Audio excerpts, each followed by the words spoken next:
Quiet. Good day ka-backyard. For today's video, ipapakita ko na naman sa inyo ulit yung ating nakasalang sa ating incubator. Ayan po. Bubuksan natin yung ating incubator. So, papakita ko sa inyo kung ilan po yung nakasalang natin. Ayan. Ayan po yung nakasalang sa atin. Meron po tayong 6 na tray. At malakas na po yung bintahan talaga sa ating pagbabalot, no. Good news po dahil meron po tayong bagong buyer ng balot. Yung kumbaga balot vendor po.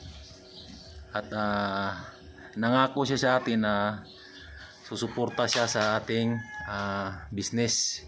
Kumbaga pahiramin tayo ng pera sa pambili ng itlog. So ayan. At yung kita naman natin ay medyo lumaki na yung ating kita sa ating pagbabalot. Sa katunayan ay may nasingil tayong 6,000 plus sa ating isang kinsina na pagbibenta. Hindi pa kasama yung may bumibili minsan at bumibili din ng hilaw na balot. Hindi pa po yung kasama. So ayan. At ayun. Sa nabanggit natin, ang kinita natin sa ating isang kinsina na pagbebenta ng balot ay 6,000 plus yung ating kinita. At ito na po yun, yung ating kinita sa ating isang kinsina na pagbebenta ng balot. Ayan po yung ating kinita. So mayroon na po tayong pambili ng itlog.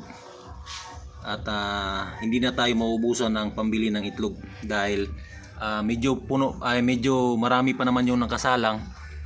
Meron tayong 6 na tray, dadagdagan pa po natin ito. At sa kabilang incubator naman ay meron ding nakasalang roon na mga nasa 5 tray na po. 5 tray na lang yung ating nakasalang kasi binabawas-bawasan natin yung binibenta natin yung nagiging balot sa ating pinagtatrabahuan. So ayan, ilang araw lang to mapupuno din to dahil meron na tayong pambili ng itlog. Nakuha natin yung medyo bulto na pera para sa ating incubator. Sa nabanggit ko sa nakaraang vlog ay magdagdag tayo ng isang incubator gaya rin ito na medyo may kalakihan. Ito ay 1,000 plus capacity po. So sa 1,000 plus sana ay makagawa tayo ng medyo malaki dito ng konti. Aabot ng 2,000 capacity incubator po. So kailangan natin ng mag-ipon ng pera. Yung kita nito ay ipunin natin upang makabili tayo ng maramihang itlog. At ayos rin po dahil nangingitlog na yung ibang supplier natin. Yung kanilang itikan po ay nangingitlog na. Nagumpisa po nung nakarang araw. So yung isang supplier natin ay tuloy-tuloy yung pag-deliver dito sa atin. So ayan po yung kagandahan sa business na ito. Tuloy-tuloy po siya. Hindi ka maubusan ng pera. Araw-araw ay may income yung ating incubator. Sa katunayan po ay meron tayong ibibenta ngayon na luto na balot. So ayan, papakita ko po sa inyo yung ating nilutong balot. Yan. Ayan po yung ating niluto na balot. Ayan. Yung nasa plastic po ay Pinoy po yan.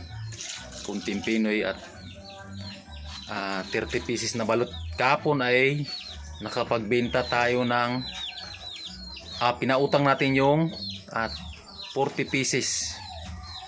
Kikita tayo ng malaki-laki ron dahil inutang. Sa utang ay 26 pesos bawat isa. Kapag ka cash, 21 pesos. So mas malaki yung kita natin sa luto na balot.